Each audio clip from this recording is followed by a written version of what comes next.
João capítulo 4. A leitura será do versículo 1 até o versículo 42, mas nesse primeiro momento vamos ler apenas até o 30. Eu leio e os irmãos acompanham suas Bíblias. Quando, pois, o Senhor veio a saber que os fariseus tinham ouvido dizer que ele, Jesus, fazia e batizava mais discípulos que João, se bem que Jesus mesmo não batizava, e sim os seus discípulos, deixou a Judéia, retirando-se outra vez para a Galiléia. E era-lhe necessário atravessar a província de Samaria. Chegou, pois, a uma cidade samaritana chamada Sicar, perto das terras que Jacó dera a seu filho José. Estava ali a fonte de Jacó. Cansado da viagem, assentara-se junto à fonte, por volta da hora sexta. Nisto veio uma mulher samaritana tirar água. Disse-lhe Jesus: dá-me de beber. Pois seus discípulos tinham ido à cidade para comprar alimentos. Então lhe disse a mulher samaritana: como, sendo tu judeu, pedes de beber a mim, que sou mulher samaritana? Porque os judeus não se dão com os samaritanos. Replicou Jesus: se conheceras o dom de Deus, e quem é que te pede, dá-me de beber, tu lhe pedirias, e ele te daria água viva. Respondeu-lhe ela: Senhor, tu não tens com que tirar, e o poço é fundo. Onde, pois, tens água viva? És tu, porventura, maior do que Jacó, nosso pai, que nos deu o poço do qual ele mesmo bebeu, assim também seus filhos e seu gado? Afirmou-lhe Jesus: quem beber desta água tornará a ter sede. Aquele, porém, que beber da água que eu lhe der, nunca mais terá sede. Pelo contrário, a água que eu lhe der será nele uma fonte a jorrar para a vida eterna. Disse-lhe a mulher: Senhor, dá-me dessa água para que eu não mais tenha sede, nem precise vir aqui buscá-la. Disse-lhe Jesus: vai, chama teu marido e vem cá. Ao que lhe respondeu a mulher: não tenho marido. Replicou-lhe Jesus: bem disseste que não tem marido, porque 5 maridos já tiveste, e esse que agora tens não é teu marido. Isto disseste com verdade. Senhor, disse a mulher, vejo que tu és profeta. Nossos pais adoravam nesse monte, e vós, entretanto, dizeis que em Jerusalém é o lugar onde se deve adorar. Disse-lhe Jesus: mulher, podes crer-me, que a hora vem, quando nem neste monte, nem em Jerusalém adorareis o Pai. Vós adorais o que não conheceis, nós adoramos o que conhecemos, porque a salvação vem dos judeus. Mas vem a hora, e já chegou, em que os verdadeiros adoradores adorarão o Pai em espírito e em verdade, porque este que o Pai procura para seus adoradores. Deus é espírito, e importa que os seus adoradores o adorem em espírito e em verdade. Eu sei, respondeu a mulher, que há de vir o Messias, chamado Cristo. Quando ele vier, nos anunciará todas as coisas. Disse-lhe Jesus: eu o sou, eu que falo contigo.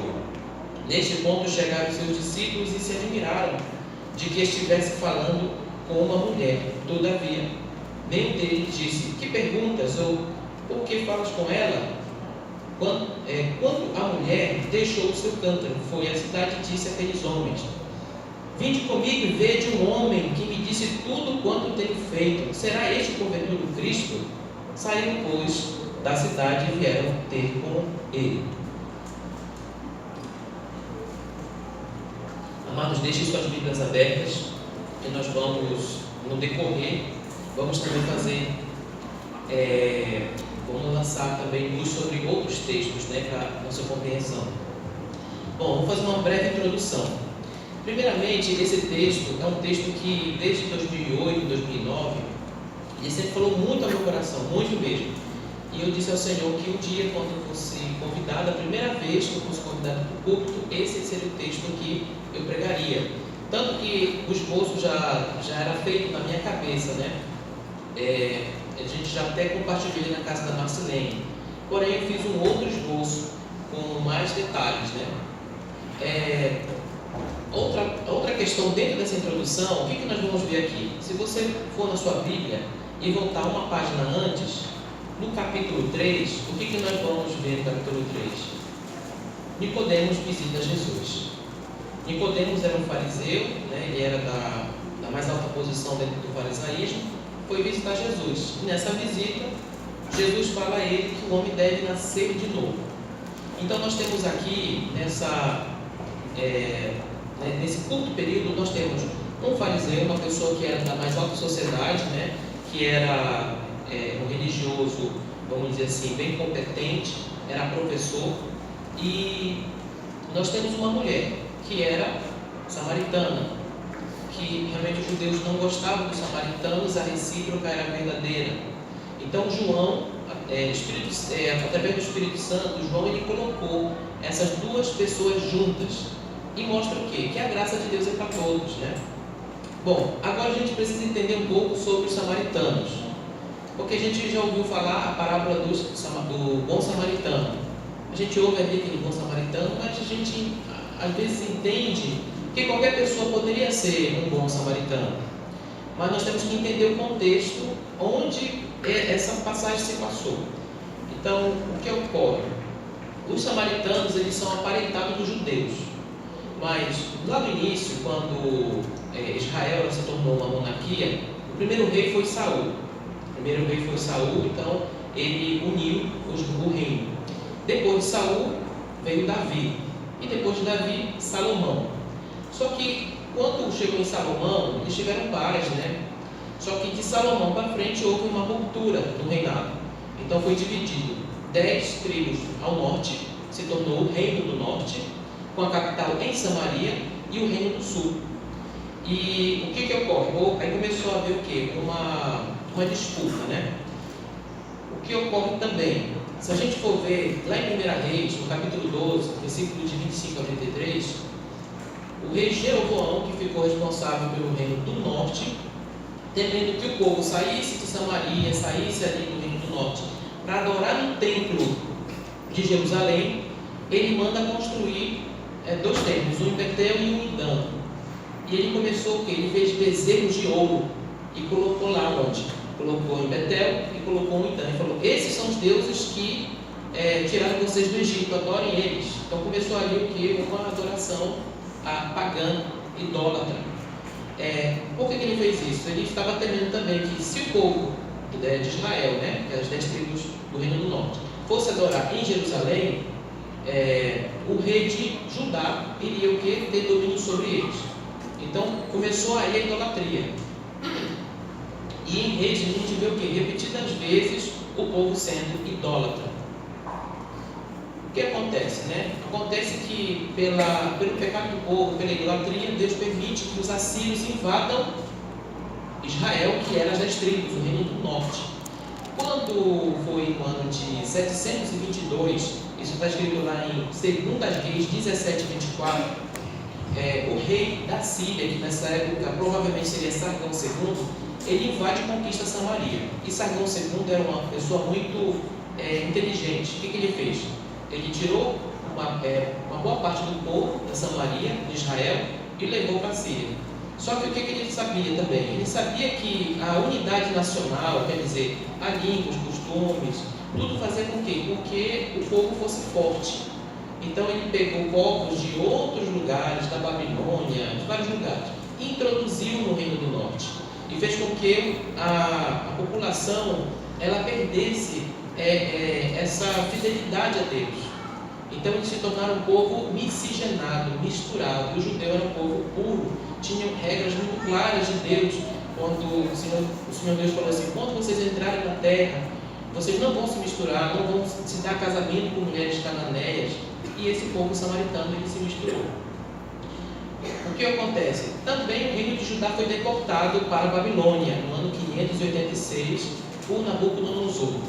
70 anos depois, em 516, eles voltam para Judá e, liderados por Zorobabel, eles vão reconstruir o templo que tinha sido destruído. Os samaritanos chegam e dizem, não, a gente quer reconstruir com vocês.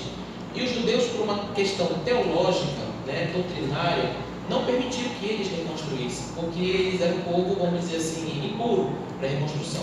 Começou aí, mais uma vez, né, esse ódio.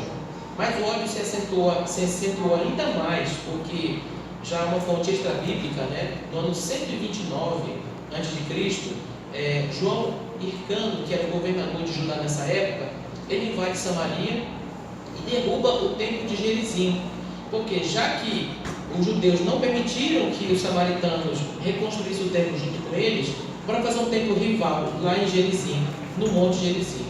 Então esse era o templo que rivalizava. Só que aí, né, nesse ano, 129, João Hircano destrói esse templo. Acentuou ainda mais essa raiva entre os judeus e os samaritanos. E uma nota que a gente tem para fazer aqui também, nesse capítulo 4, é que Jesus ele saiu da Judéia e foi para a Galiléia. Toda vez que um judeu ele ia da Judéia para a Galiléia, ele não entrava, ele não passava por onde? Por dentro de Samaria. Ele preferia cruzar 2 vezes o Rio Jordão para chegar até a Galiléia. Isso a gente encontra numa nota de rodapé na Bíblia de Genebra. Para a gente ter uma ideia, é como se alguém saísse de Tucuruí para ir para repartimento, atravessasse o Tocantins para ir ao Breu, atravessasse por cima da barragem para ir para repartimento sem passar por dentro da vila. Então era isso o trabalho que eles tinham. Será que eles tinham assim tanto ódio, né, no coração? Ok, voltando ao texto, né? Essa foi uma pequena introdução. Voltando ao texto. No versículo 1 diz que quando Jesus ouve que os discípulos dele batizavam mais do que João Batista, ele resolveu se retirar. E aí ele diz o seguinte no versículo 4, né? Era-lhe necessário atravessar a província de Samaria. É interessante que Hernando Dias Lopes, quando ele cita esse versículo, e não só esse, mas alguns versículos da Bíblia, ele diz o seguinte, que a agenda na terra é feita no céu. Então, esse era-lhe necessário é justamente uma agenda de Cristo, plano de salvação. Então, não acontece no nosso tempo, acontece como Cristo ordena. Era-lhe necessário. Bom, voltando aqui também a uma... Hernando Dias Lopes também, ele separa aqui esse texto em 4 pontos. Ele diz que no evangelismo pessoal, nós temos que despertar simpatia, despertar curiosidade, despertar necessidade, despertar senso religioso. Ele separa dessa forma, né? Só que a gente vai fazer uma exposição da palavra em si, né? Bom, no versículo 5, a gente tem o que aqui no versículo 5? Chegou, pois, a uma cidade samaritana chamada Sicar, perto das terras de Jacó, dera seu filho José. Estava ali a fonte de Jacó. Cansado da viagem, assentara-se Jesus junto à fonte, por volta da hora sexta. Essa cidade Sicar, o nome dela significa terra dos bêbados, terra dos embriagados. E Jesus ele passa por essa cidade. E lá próximo tinha esse poço. E nós vemos aqui uma informação interessante. Jesus estava cansado da viagem. Isso mostra o que? A natureza humana de Cristo. Então ele se senta à beira do poço. E qual era essa hora? Hora sexta, meio-dia, uma hora de sol escaldante. O que ocorre? Aqui no versículo 7, né? Ele fala assim: nisto veio uma mulher samaritana tirar água. Disse-lhe Jesus: dá-me de beber. Pois seus discípulos tinham ido à cidade para comprar alimentos. Então disse a mulher samaritana: como sendo tu judeu, pedes de beber a mim que sou mulher samaritana? Porque os judeus não se dão com os samaritanos. Jesus ele vai sozinho a esse poço. Os seus discípulos vão a Sicar para comprar alimentos. Por quê? Primeiro porque Jesus, o rabino, por diversas passagens da Bíblia, a gente ouve as pessoas chamarem ele de rabino, né? O rabino, ele não falava sozinho com uma mulher em público. Ele não falava com a sua esposa em público. Ele não falava com a sua filha em público. Aquilo poderia escandalizar os seus discípulos. Então ele envia os discípulos para comprar comida. E ele ali começa a conversar com aquela samaritana. E ela identifica que ele é judeu. E agora, como é que você, samaritano, judeu, pede para mim que sou samaritano para beber? Por quê? A nota de rodapé da Genebra, ela diz o seguinte, que por força de lei, de legislação, um judeu, ele não frequentava o mesmo lugar dos samaritanos, não tomava água no mesmo copo dos samaritanos e nem comia no mesmo prato. qualquer utensílio que fosse usado previamente pelos samaritanos. Então os judeus consideravam os samaritanos um povo impuro.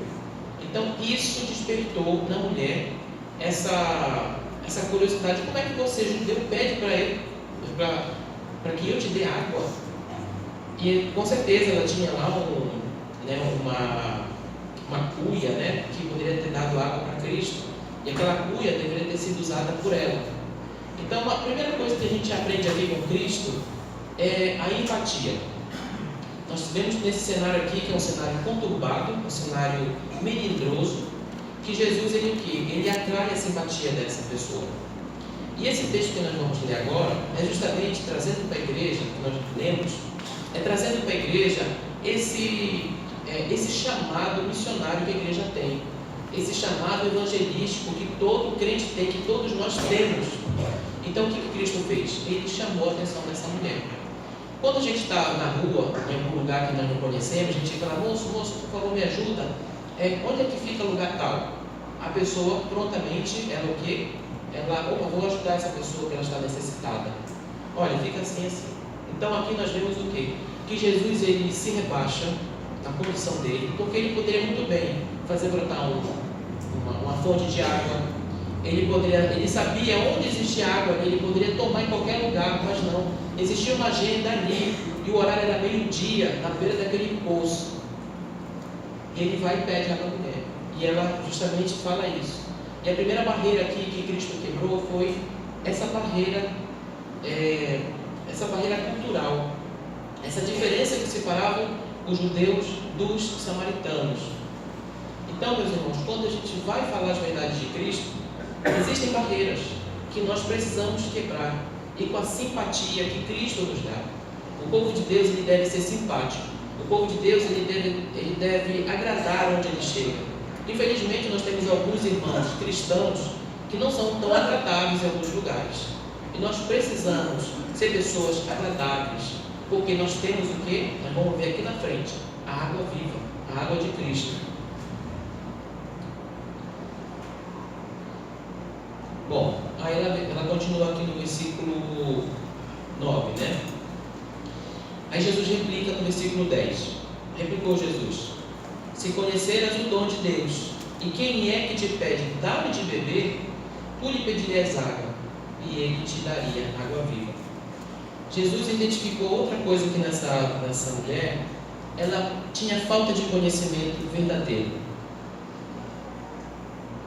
Ele diz assim: se conheceras o dom de Deus.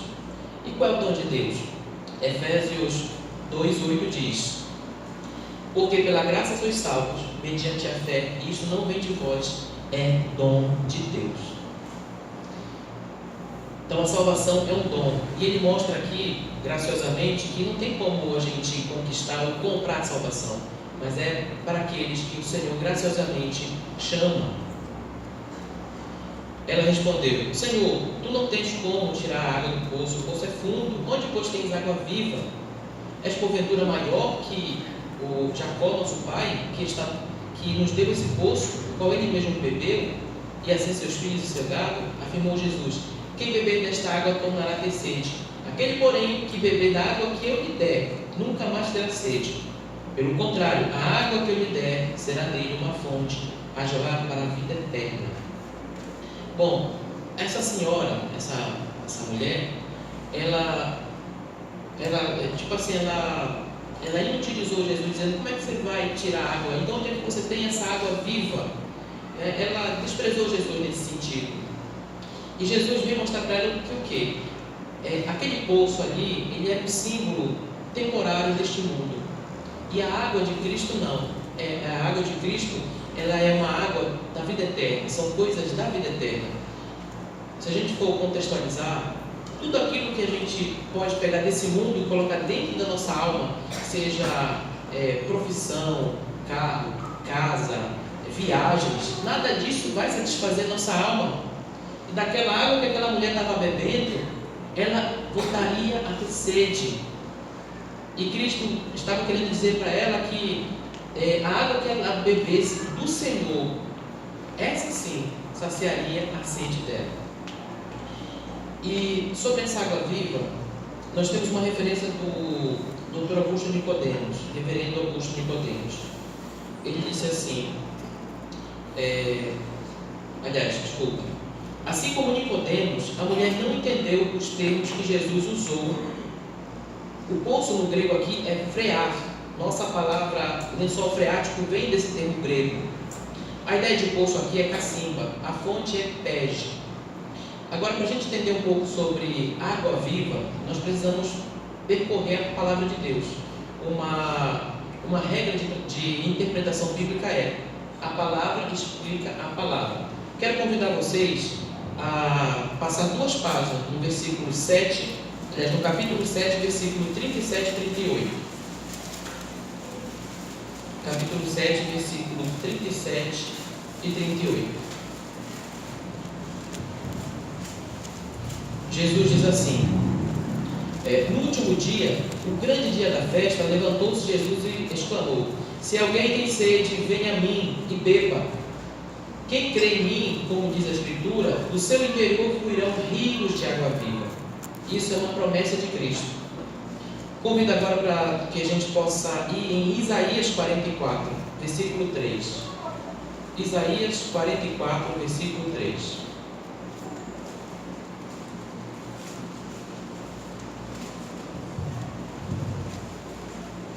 Isaías 44, versículo 3 diz assim: porque derramarei água sobre o sedento e torrentes sobre a terra seca. Derramarei o meu espírito sobre a tua posteridade e a minha bênção sobre os teus descendentes. Aqui o Senhor está falando de água, está falando de uma terra seca, de água. E essa água é o símbolo do Espírito. Vamos ainda em Ezequiel 36. Ezequiel 36, versículos de 25 a 27. Ezequiel 36.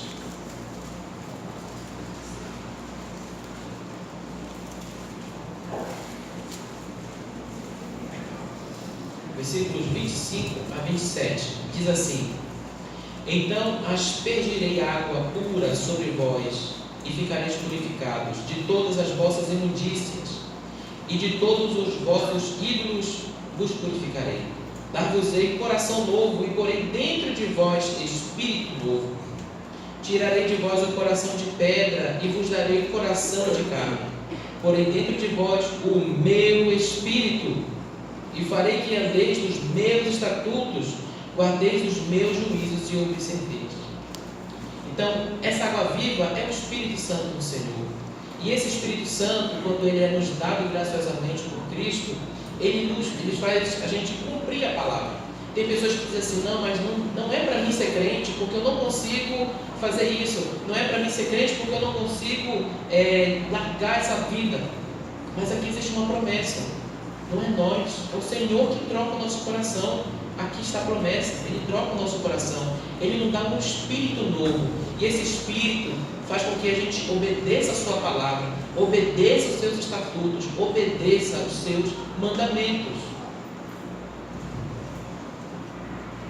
Voltando ao texto de João 4.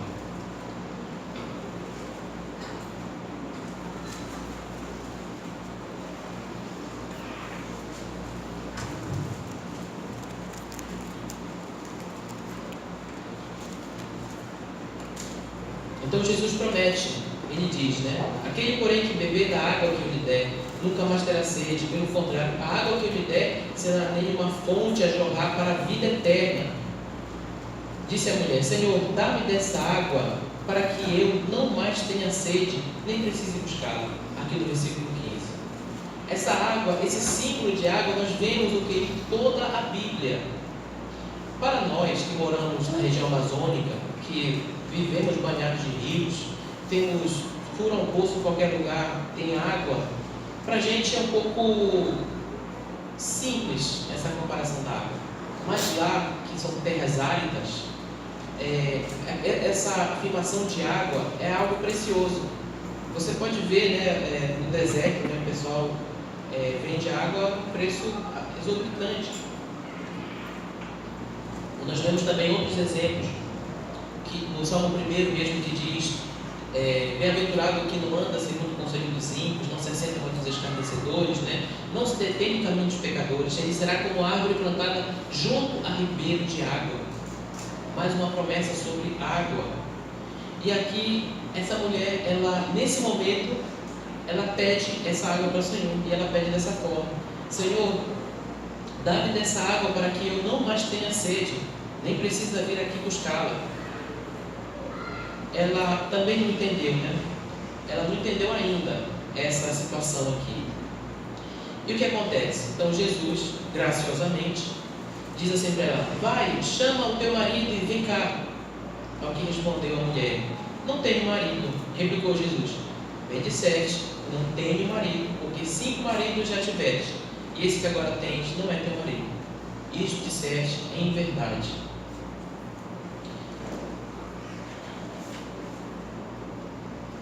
Nós temos uma outra citação do Augusto Nicodemos que ele diz assim: ninguém pode receber o Evangelho da Graça a não ser que entenda que está perdido. A dificuldade de a gente falar o Evangelho para algumas pessoas elas dizem assim: não, mas eu estou bem, meus filhos estão na faculdade, eu tenho carro, eu tenho casa, eu sou abastado, eu tenho tudo que eu preciso. Assim, essa mulher também entendia que ela estava praticando uma religião correta, que ela estava fazendo uma adoração correta. Mas Jesus aqui, de uma forma muito maravilhosa, muito tranquila, R6 ele diz o seguinte, né, nessa passagem onde fala em Mateus 12, 20, diz que o Senhor não esmagaria a cana quebrada. E essa cana quebrada, ela representa os pecadores, pessoas necessitadas. Então Jesus, ele não esmagou essa mulher. Ele primeiro criou uma empatia com ela, criou um canal de comunicação, e em um determinado momento ele manifestou a necessidade dela de arrependimento. Ele tocou no pecado dela. Porque imagina só, irmãos, se Jesus chegasse para a moça e falasse assim: olha, eu sou Cristo e você é uma pecadora, uma prostituta. Ela não iria ouvi-lo. Então ele despertou esse interesse dela, esse senso de pecado. Então ninguém pode receber o Evangelho da Graça a não ser que entenda que está perdido. Jesus não começou: vai lá e chama o teu marido. Às vezes a gente sai para pregar, ou a gente conversa com pessoas que praticam religiões. Algumas pessoas, elas são sinceras nas suas práticas. Assim Paulo também diz numa das suas cartas assim: Senhor, eu oro por eles, que é entre os judeus, porque esses judeus, eles praticam, eles são zelosos com a sua religião. E tem algumas pessoas que são zelosas, mas de maneira errada, que falta-lhes o quê? O conhecimento. Outra coisa que quero chamar a atenção para vocês também, para todos nós aqui, ele diz o seguinte aqui, no 19. Ela disse assim: Senhor, disse-lhe a mulher, vejo que és profeta. Ela começa: nossos pais adoravam nesse monte. Vós, entretanto, dizeis que em Jerusalém é o lugar onde se deve adorar. Disse-lhe Jesus: mulher, podes crer-me que a hora vem quando nem neste monte, nem em Jerusalém adorareis o Pai. Vós adorais o que não conheceis. Nós adoramos o que conhecemos, porque a salvação vem dos judeus. Mas a hora vem, a hora, e já chegou, em que os verdadeiros adoradores adorarão o Pai em espírito e em verdade, porque são esses que o Pai procura para seus adoradores. John Piper, ele faz uma análise desse texto e ele afirma o seguinte: lá no versículo 12, ela vai falar nosso pai Jacó, mas aqui acima ela vai falar nossos pais adoraram nesse monte. Então ela mostra o quê? Mostra uma tradição religiosa, mostra uma ligação profunda. E nisso, o que Cristo fez, né? Nós temos exemplos assim de uma ligação religiosa profunda. E o Senhor, ele, de uma maneira simples, ele chamou a atenção dela. É a mesma palavra que ela utilizou, Pai.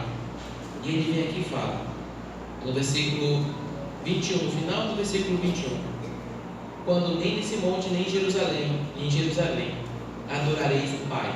Ele começa, falou primeiro Pai. E ele vai para o versículo 23, ele fala: mas vem a hora que os adoradores, e já chegou, em que os verdadeiros adoradores adorarão o Pai em espírito e verdade. E ele fala uma terceira vez no final desse versículo: porque são estes que o Pai procura os seus adoradores. Então ele substitui aquele pai, aqueles pais antigos, aquelas tradições antigas, por um novo Pai, o Pai do céu, Cristo Senhor. E aí nós temos aqui uma outra situação. Jesus, ele, por algumas pessoas em particular, o Senhor ele trouxe verdades profundas, não para grandes públicos, né? Ele trouxe sim maravilhosos sermões, como toda a palavra dele é maravilhosa, mas para pessoas individuais, ele trouxe verdades profundas, como foi com Nicodemos, com essa mulher, né? Também ele pregou individualmente para Zaqueu. E o que nós temos aqui? Agora nós temos algo sobre adoração. E esse aqui é um dos textos mais populares sobre adoração, a verdadeira adoração. E ele diz aqui, né? Deus é Espírito, versículo 24. Deus é Espírito e importa que os verdadeiros adoradores o adorem em Espírito e em verdade. Em Espírito e em verdade. Dr. Augusto Nicodemos, ele explica sobre essa adoração em Espírito e em verdade. Ele diz assim: o que é uma adoração em Espírito? Não é idolatrar um lugar, como os samaritanos faziam, como os judeus faziam, né? Não, nossos pais adoraram nesse Monte Gerizim. E vocês dizem que se deve adorar onde? Em Jerusalém. E ele fala: não é assim. Não devemos idolatrar um lugar, não estabelecer adoração a Deus por imagens ou representação de Deus. Não há como representar o seu poder. A representação de Deus está em Cristo. Então Jesus é a representação de Cristo. Essa adoração em Espírito, se nós formos ver na Bíblia, aqui no versículo 24, Deus é Espírito e importa que os verdadeiros adoradores o adorem em Espírito, está em E minúsculo. E esse E minúsculo, ele justamente fala de coisas espirituais, não o Espírito Santo de Deus em si, mas que nós não precisamos mais estar preso a um lugar, estar preso a uma casa, estar preso a uma cidade santa, não. Agora, a gente pode adorar o Senhor em qualquer lugar. Nós podemos adorar o Senhor no quarto de hospital, podemos adorar o Senhor em casa, ajoelhados. É isso que é a adoração em Espírito. E em verdade, ele diz o seguinte: a verdade é Cristo. Conhecendo a verdade, quem é Deus, porque damos graças pela redenção única